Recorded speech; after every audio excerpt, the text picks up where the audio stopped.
The following is a short synopsis of the Sicha of Gimmel Tamuz Tov Shin Nun Aleph Shabbos Parshas Korach. The story of Gimmel Tamuz, Yud Beis, and Yud Gimmel Tamuz is well known to all. The arrest and eventual liberation and freedom of the previous Rebbe. However, what is also known is that it happened in stages. Originally, when the previous Rebbe was arrested, he was sentenced to death, and that, thank God, was commuted to 3 years exile in the town of Kostroma, where he actually had to leave together with his daughter to go there to be in exile. However, and that was on Gimmel Tamuz, and that itself was a tremendous thing because previously he had been in jail and, God forbid, under a death sentence, which had then been commuted. He was sent on Gimmel Tamuz to this town of Kostroma to wait until Yud Beis Tamuz, the 12th of Tamuz, and then he was informed that in fact that sentence had been commuted and he could return on the condition that he leave Russia eventually.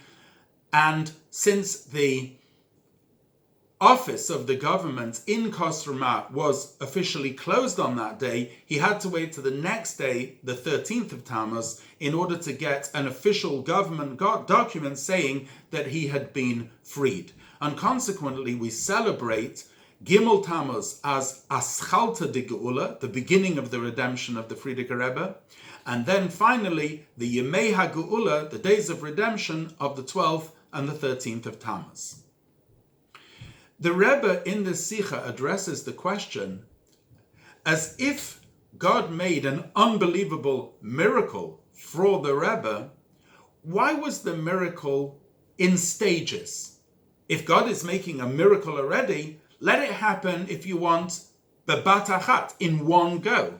Why did it have to sort of be drawn out in different stages? First, in the beginning of redemption on Gimmel Tamuz, and thereafter in a full redemption on Yud Beis and Yud Gimmel Tamuz. And in fact, the redemption didn't actually finish then because he was still in Russia and there was still a tremendous amount of opposition to him. It was only, in fact, years later, even going on into our times, where in fact the country has transformed and has opened up in a most unbelievable way. The very same question we can ask on another event that also happened on Gimmel Tamuz. There's a story in the book of Yehoshua which tells us that when Yehoshua was pursuing his enemies, even though Hashem made a miracle by casting stones down upon them from heaven, which killed many of them, nevertheless, Yehoshua still needed more time in order to pursue the enemy. And so he prayed to God that the sun stands still, so that there would be enough daylight time, enough to finish off the enemy. And that is exactly what happened. Hashemesh begivein doim, the sun stood still, v'hayorech be'emek hayolin, and the moon in the valley of Ayalon, and Yehoshua had enough time to finish off his enemy. And in fact, the verse attests to that there was nothing like this before, nothing like this afterwards, that a human being asked God that the sun should stand still, and it did so. It was an amazing miracle. But again, the question can be asked, true, it's a phenomenal miracle that the sun should stand still, but if God was already doing miracles, then why didn't he just do a simple miracle to finish off the enemy? In fact, he started a bit by casting down stones from heaven. Why didn't he just finish them off in one go? Why was it necessary that Joshua asked God for the sun to stand still, and only because so that he could, if you want, in a natural way, thereafter pursue the enemy? Why couldn't it have all been done in one go? One can ask exactly the same question in this week's Parsha as well. In this week's Parsha, we find the claim of Korach against the priesthood of Aharon. And finally, after the debacle of the swallowing of the earth of Korach, we find the story that Hashem instructs Moshe to tell all the 12 tribes to put a staff, a stick, inside the sanctuary, and there, together with the stick of Aaron, what would happen is that the person whom Hashem had chosen for the kahuna, their stick would blossom. Now sticks are dry, they do not blossom, and a miracle happened overnight that the stick of Aaron grew flowers, blossomed, and gave out almonds. Now, although almonds are the quickest fruit to ripen, nevertheless, this happened overnight. An amazing miracle. But again, the question can be asked, true, it was a miracle, but why did Hashem do this miracle in a way that, if you want, had a natural pattern to it? That first there was blossoms, and then flowers, and then almonds grew on the stick. And in fact, this stick was taken and for eternity was placed inside the sanctuary together with the jar of manna from the wilderness, that both of them should be an eternal sign for the Jewish people about the choice of Aaron, and in terms of the man, that God would feed the people miraculously. What is the answer to all these questions?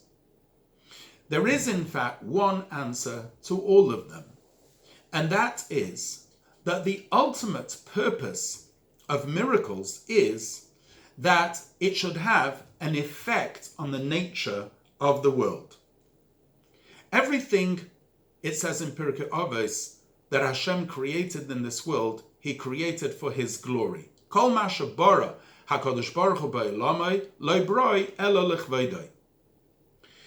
Hashem created the world in a way that there is an ongoing creative energy being pumped every single second into the creation, creating it something from nothing, every single second. And when, for example, we take a cup of water and we make a bracha, shehakol nihiyah b'dvarei, on that water, what we are realizing and recognizing and saluting is that this cup of water is actually a creation of God. It's being created and recreated every single second. And when a Jew takes the cup and says the bracha, they reveal the glory of Hashem in the world. And this is done in birches hanenin, in blessings when we have benefit from the world, birches hara'iyah, the blessings when we see phenomena, such as seeing, for example, mountain ranges or seas, or when we hear thunder and lightning, earthquakes, we make brachas on them to indicate that this is not something separate, but rather they are all creations of God and created something from nothing every single second. Now, similarly, when a miracle happens, the ultimate purpose of the miracle is that, in fact, it should reveal that nature itself is an ongoing miracle from God and an ongoing creation, something from nothing. And that actually has a deep connection with Kohanim, because Kohanim give priestly blessings. And it says about those blessings, ad mehera yoretz tavore, that they come down very quickly. In other words, the Kohanim are taking something, if you want, which transcends creation, but they're bringing it down within creation. That is exactly what Hashem wanted in the miracle of Yehoshua. Hashem wanted that the war should be fought in a natural way. And yet when Yehoshua asked for the sun to stand still, Hashem made an amazing miracle, but he wanted that should just be the beginning or the facility that would allow Yehoshua to go and finish off the battle in a natural way. And exactly the same answer is for Gimmel Tamuz. The idea was that nature or the nature of the country itself should be transformed. What is fascinating about the story of Gimmel Tamuz, Yud Beis Tamuz, Yud Gimmel Tamuz is that the very people themselves who incarcerated the Frierdiker Rebbe let him out and eventually aided him. So this is the idea that there's a miracle happening, but the purpose of the miracle was to have a full impact in nature. It's interesting that many, many years later, the very town where this happened, Leningrad, has had a name change back to Peterburg.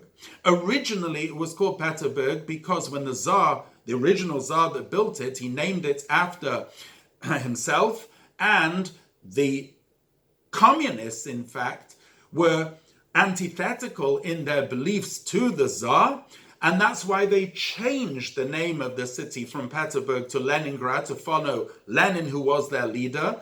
But in recent times, in fact, that has been changed back, and that is also an effect, an ongoing effect of Yud Beis and Yud Gimel Tamuz.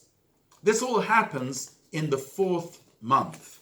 Nisan Iyar Sivan is the 3rd month, the month of Matan Torah, a Gimel, and the 4th month, which is Dalad, is the month of Tammuz, which becomes the month of Geula. There's a tremendous difference in the letter between Dalad and Resh. Although they look very similar, there's a difference between them. The Dalad has a little Yud on the back, on the top right-hand corner of it. These are two lines which are in fact fused by a Yud, unlike a Resh, which is round. Gimel and Dalad always go together. Gemoil, Dalim. Gemoil is the feeder, the one that nourishes. Dalad is the word for a poor man. A dalas, or the word dal, in fact, means poor. And the idea of poor, in this case, is the incarceration. However, the yud at the back of it is the idea of bittul. It's the smallest letter. And the idea of bittul is that if we infuse the world with, starting with bittul, thereafter it can draw out poverty into redemption. The Rebbe says that we have to learn a lesson from this, from the fact that the stick of Aaron was placed inside the sanctuary and that it blossomed in a natural fashion. And he says, yes, we do need to start with the Yud. We do need to start with Kabbalas Ol, with the acceptance of the yoke of heaven, B'chol Mo'edecha, with all our might. However, that is not the apex of Avodah. That has to continue into the natural order so that we draw the quintessence, the idea of bittul within all our koichas hapnimim, within our faith, within our minds, within our emotions, within our soul powers, thought, speech, and action, so that you simultaneously, for example, when it comes to parnasa, income, on the one hand, you have the jar of manna, which reminds us that parnasa is miraculous, but on the other hand, we have that God will bless you in all you do. It's the juxtaposition of that which transcends and that which permeates both together. Similarly, our job is Yafutzu Ma'nesecha Chutza, is spreading the well springs of Chassidus. The first thing is Yafutzu. A Jew needs to know that their entire being is one of Hafotza, of revealing godliness in the world. It has to be in a way of Ma'nesecha, taking the pure drops of the wellspring, which even a drop from the wellspring purifies. And where it has to go to is chutza, in the outside. First of all, in one's own outside, meaning coming from the depths of the soul, but permeating the soul powers and the garments of the soul, thought, speech, and action, and then spilling over to literally the outside and even the lowest place in the outside. The Rebbe tells in the Sicha a story about a chassid who was once walking in Russia, and a policeman stopped him and asked him who is going. So he said, Bittul is going. And he actually said it in Russian, Bittul idiot. In other words, the who is going, Bittul is going. And the Rebbe says that as from the chassid's point of view, he just saw himself as a piece, if you want, of Bittul. But nevertheless, he answered in Russian because he wanted that the Bittul should be extended through to the outside. This is the point over here, that Gimmel Tamuz is the beginning of the miracle, but the idea is that the miracle has to permeate all the echelons of nature so that nature itself becomes part of the aid and eventually the transformation. Now one may ask, okay, this is a great endeavor, but looking at the world outside, it doesn't seem as if it's possible to be transformed in this way. And the Rebbe says over here, no, the world is, in the terminology of the Rebbe, fartik. It's ready for this revelation. And when a Jew will do this avodah properly, the world is ready to receive it. In other words, if a Jew will do the avodah of Yafutzu Ma'nesecha Chutza properly, they will see that not only will there not be any obstacles, but in fact, the very world will aid and help in that avodah. Just like it was by the Exodus of Egypt, where the Egyptians themselves gave the Yidden even more silver and gold than they took themselves. They aided them. And so, B'negei L'Poel, in terms of practical directives, we should all increase in Hafotzas Hamayonos Chutza, in spreading the well springs of Chassidus. During the summer months where there are camps, we should make sure that these camps are run in a spirit of Chinuch HaKosher, kosher education, and Taharas HaKodesh. And we should also arouse ourselves to learn Pirkei Avos, Shabbos Mincha, and after Mincha, in addition to saying Pirkei Avos, we should also Chazar HaMaimah say over a Hasidic discourse. And all this should be in a way of Chukas, as we read by Shabbos Mincha, the Parsha of Chukas, it should be eingekritzt, engraved in us, that if we take the miracle, if we're inspired by the miracle of the beginning of the Gula of Gimmel Tamuz, and the days afterwards into Yud Beis, Yud Gimmel Tamuz, we take those miracles and we literally bring them out into the world by Hafotzas Hamayonos Chutza, then we will merit for the coming of Mashiach in the Beis HaMikdash HaShlishi in Yerushalayim in Rekodesh, Mimheira v'Yomeinu Mamash.